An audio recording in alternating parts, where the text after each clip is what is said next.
ఆయన పూజ చేయడం అంత తేలిక లోకంలో ఇంకొకటి లేదు. ఎందుచేత అంటే నాకిది కావాలి అని కూడా ఏదీ అడగనటువంటి వాడు. కాశీని నీళ్లు పోస్తే చాలు పరవశించిపోతాడు. అటువంటి శివుడు కనుక ఆయన శంభుని, అటువంటి పరమాత్మ, అటువంటి దయార్ద్ర హృదయుడవు, చేసిన దోషాలు జ్ఞాపకంలో ఉండవు నీకు అని దేవతలందరూ వెళ్ళి ఆయన్ని స్తోత్రం చేసి, మూడవ కన్నున్నవాడా, ఉన్నది నువ్వు ఒక్కడివి, మూడు లోకములకు, కానీ నువ్వు మూడు అంకె మీద తిరుగుతుంటావు.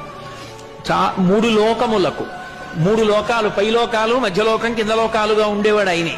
మూడు మూర్తులకును, బ్రహ్మ విష్ణు మహేశ్వరులుగా ఉండేవాడు ఆయనే. మూడు కాలములకు, భూత భవిష్యత్ వర్తమాన కాలములుగా ఉండేవాడు ఆయనే.